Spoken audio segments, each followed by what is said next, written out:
Hey everyone, welcome to this live session by Simplilearn. In today's session, we will take you through the most debated topic that has taken the world by storm. Yes, you guessed it right, we are talking about coronavirus. But before we proceed, make sure to subscribe to our channel and hit the bell icon to never miss an update. In this session, we will learn about what coronavirus really is, how did it emerge, and what are its symptoms. Then, we will see what has been its impact so far in terms of the total cases emerging, the total number of deaths reported, and the total number of recoveries across the globe. We will analyze the outbreak of coronavirus across different regions, visualize them using charts and graphs, and predict the number of upcoming confirmed cases for the next 10 days, that is, between the 16th of March to the 25th of March using linear regression model and support vector machines in Python. Finally, we'll look at the various safety measures that you can take to save yourself from getting attacked by coronavirus.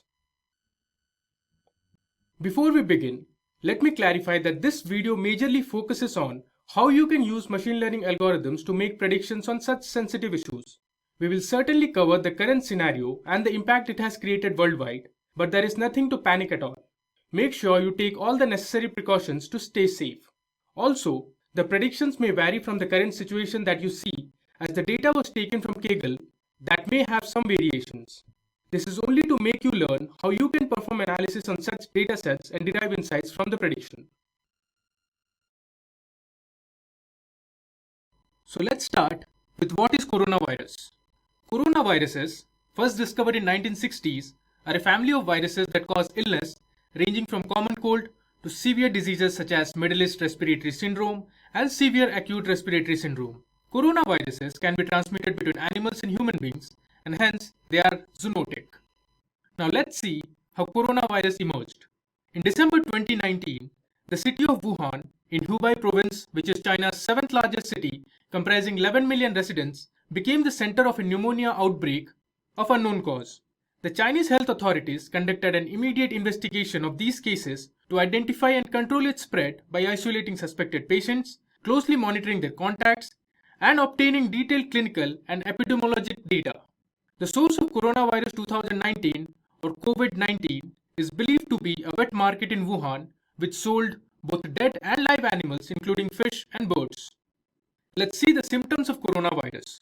COVID-19 is characterized by symptoms such as cold, cough, running nose, sore throat, and fever. Illness can be more severe for some people and can lead to pneumonia or breathing difficulties. Older people and people with other medical conditions such as asthma, diabetes, or heart disease may be more vulnerable to becoming severely ill. The novel coronavirus is now a public health emergency of international concern.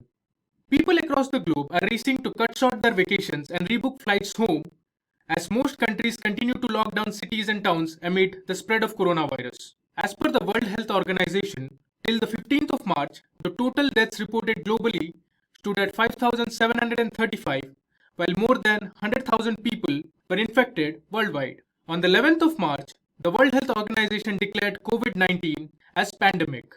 On the screen, you can see the total coronavirus cases till the 13th of March across the globe.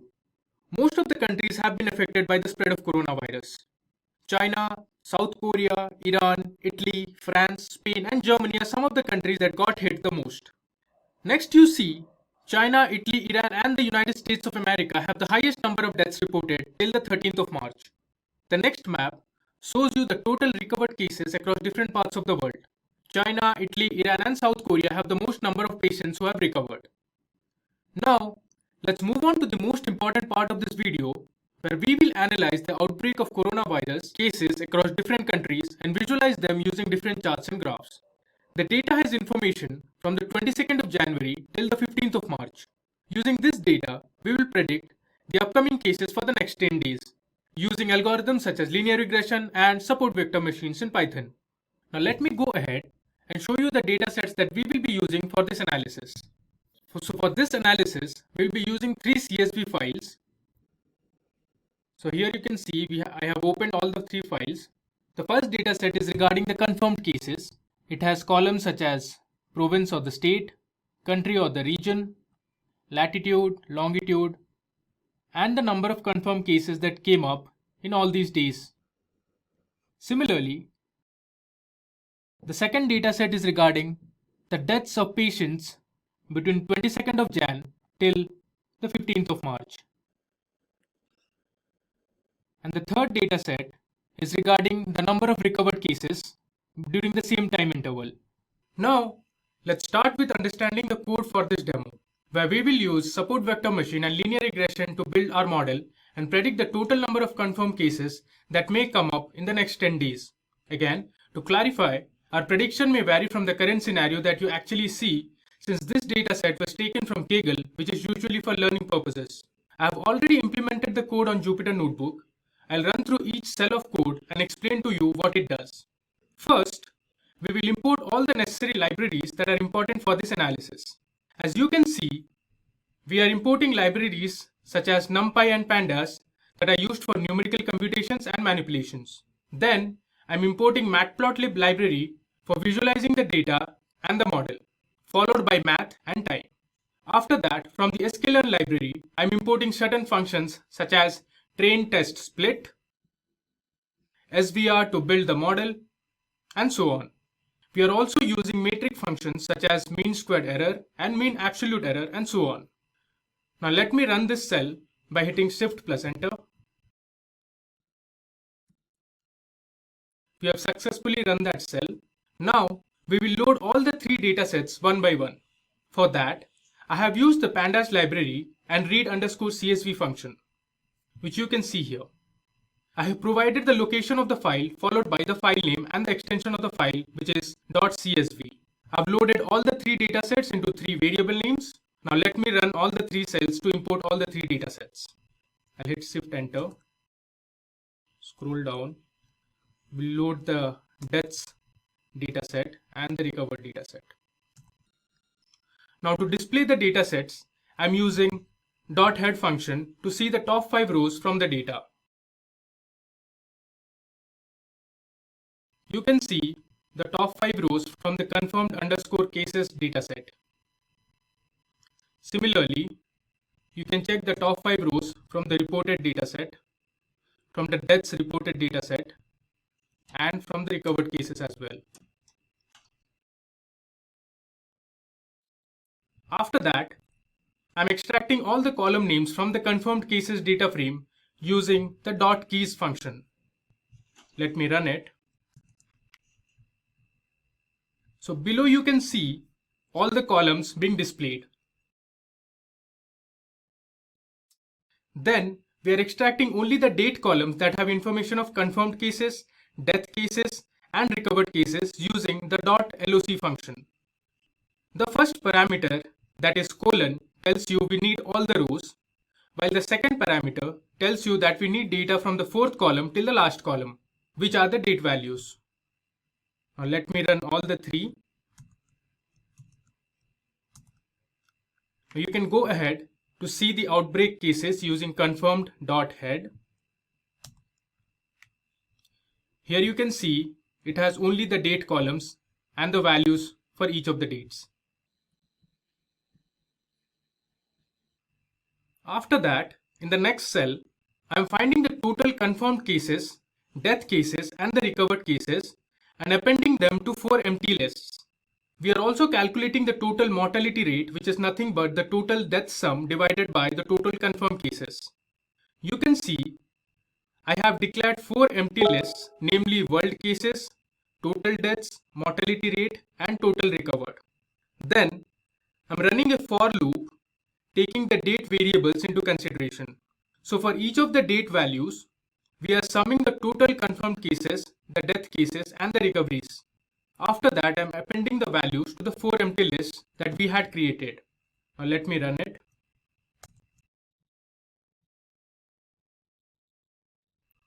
Moving ahead, let me display each of the newly created variables one by one. So if I run confirmed_sum, you can see the total number of confirmed cases, which is nearly 1,67,449. Now if I run this one, it will tell you the total number of deaths that have been reported, which is 6,440.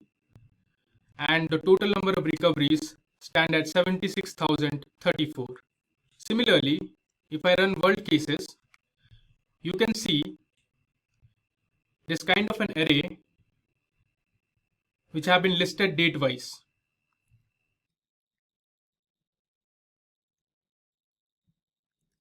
In the next step, I'm converting all the dates and the cases in the form of a NumPy array using np.array function. Let me run it. Now I can display all the newly created arrays by passing the variable names. So if I run days since 22nd of Jan, you can see it will list you the total number of days that were present from the 22nd of Jan till the 15th of March. Now if I run world cases, you can see it has an array which has values of the total number of cases that emerged between 22nd of March till the 15th of March.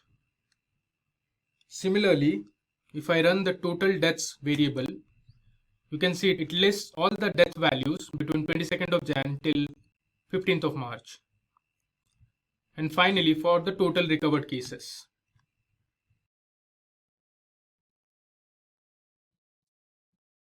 Now, since our prediction will be for the next 10 days, so I have created a variable called days in future and assigned a value of 10.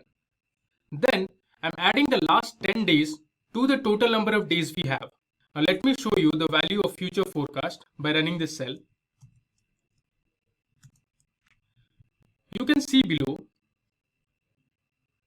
future forecast has given us a total of 64 days.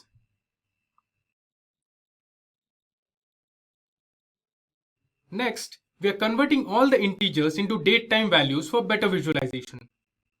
So let's run it. Now before we start building our code, let's visualize the data using different charts and graphs and see what has been the impact of coronavirus so far. For visualization, we need the latest data of 15th of March. So I have extracted the last column values for all the three data sets. Now let me display these for you.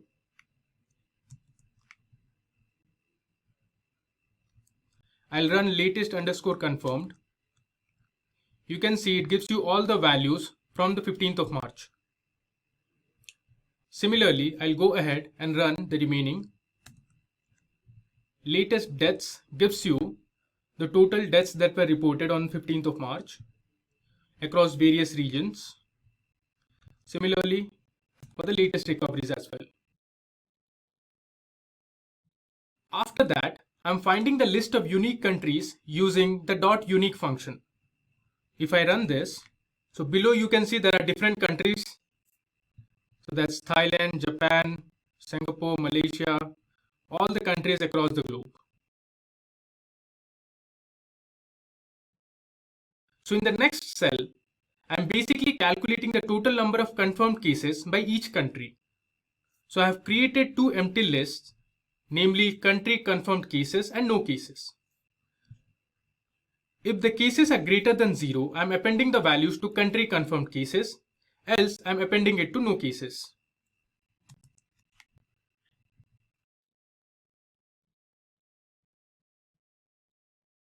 Next, I'm finding the number of cases per country or region.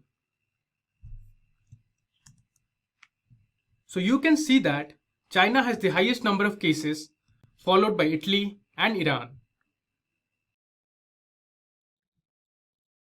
Now in this cell of code, we are finding the list of unique provinces using the .unique function again. Now there are certain countries that have been marked as provinces or states such as the United Kingdom, Denmark and France. Those we are classifying as outliers and removing them from the list.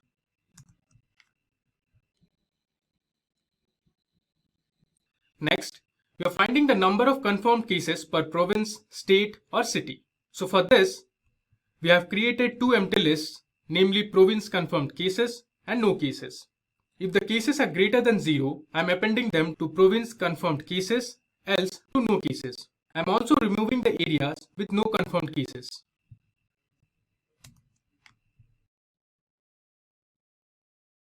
Now, you can see the total number of cases per province, city or state. So here are the values. Coming to the next cell, in this piece of code, you're basically handling NaN or missing values. Let me just run it. Okay. So now that we have done with preparing the data for visualization, let's build different charts and graphs to see what we can derive from it. First, we'll plot a bar graph to see the total confirmed cases across different countries. In the beginning, I'm giving the size of the graph using plt.figure, so we have 32 by 32 size. Then, I'm passing the unique countries in the x-axis and the country confirmed cases in the y-axis. I have given a title to this graph, number of COVID-19 confirmed cases in countries. I've also given a label for the x-axis, which is number of COVID confirmed cases. We are using plt.show that will display the graph. Let me run it.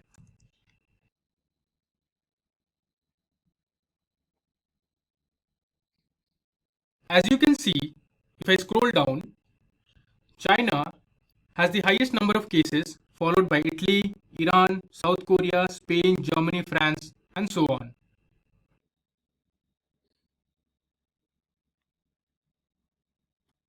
Now, I'll plot another bar graph to see the total confirmed cases between mainland China and outside mainland China.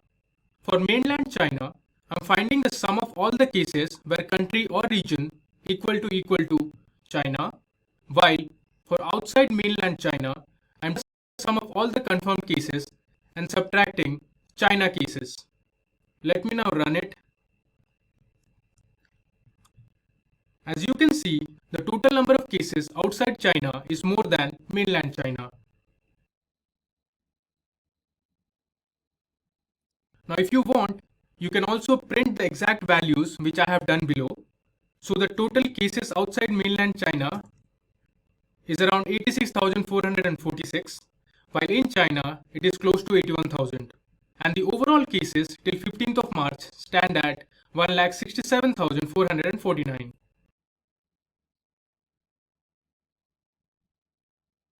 Another thing I have done is to show 10 countries that have the most number of confirmed cases, while the rest of the countries I have grouped into a category named Others.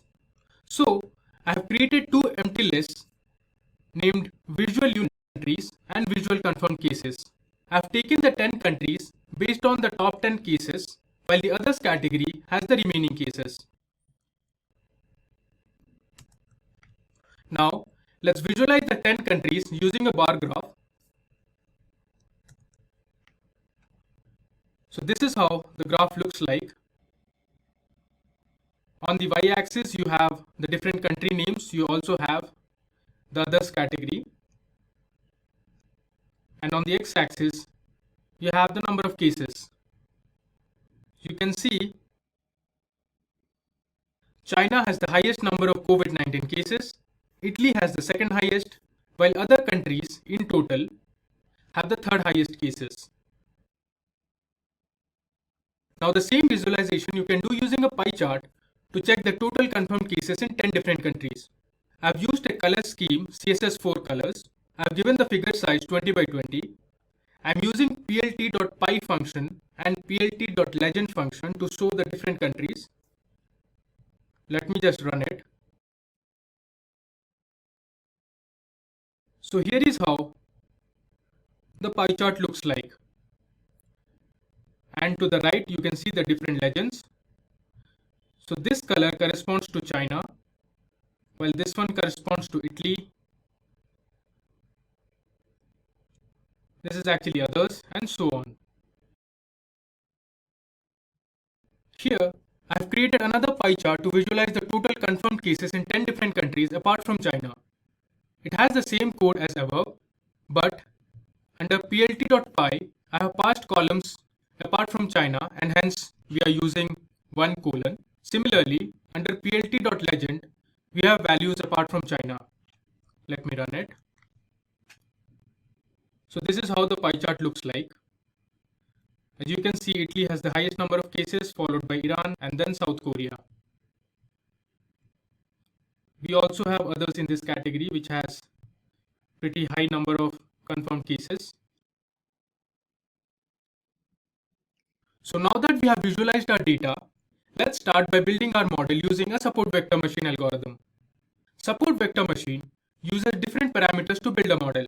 These parameters are kernel, C, gamma, epsilon, shrinking, and SVM grid. Kernel specifies the kernel type to be used in the algorithm. It must be one of linear, poly, RBF, sigmoid, pre-computed, or callable. If nothing is given, RBF will be used. C is a regularization parameter. Gamma is the kernel coefficient of RBF, poly, and sigmoid. Epsilon specifies the epsilon tube within which no penalty is associated in the training loss function. Shrinking takes Boolean values, that is true or false. SVM grid has all the values passed as parameters to it. Then, with the help of randomized search CV function, we are building a model by passing the necessary parameters. Finally, we are fitting the data using SVM search.fit function and passing xtrain confirmed and ytrain confirmed. Let me now run it. This might take some time since we have an epoch or an iteration defined. Here we have given 40 iterations.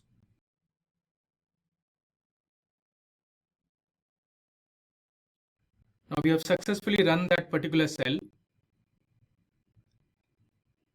Now let's find the best parameters for the model. So you can see the result. Shrinking is false. Kernel it has taken as poly. Gamma's value is 0.1. Epsilon value is 0.01. And C value is also 0.01. Now you can find the best estimator using SVM search.bestestimator function and predict the future forecast using the predict function. I'll run this. If I run SVM underscore confirmed, below you can see the results. Similarly, SVM underscore predict will tell you the predicted values for all the dates.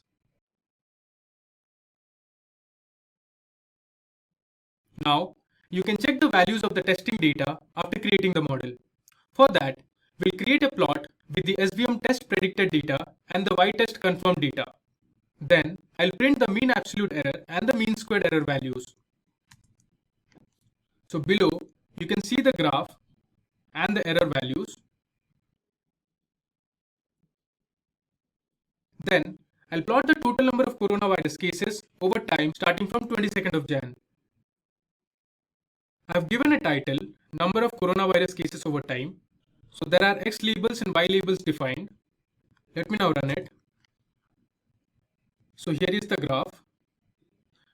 On the y-axis, you can see the number of cases, and on the x-axis, you can see the total number of days. By looking at the graph, you can tell after 40 days, the cases were close to 90,000, and now after 50 plus days, the cases have reached nearly 1,60,000. The next plot shows you the total confirmed cases versus the SVM predicted cases that might come up. Let me now run it. Here you can see the graph.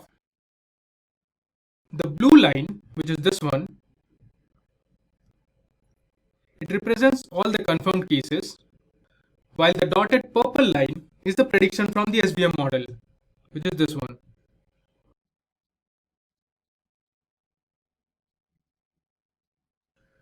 Now, we'll predict the values of the cases for the next 10 days using the SVM algorithm.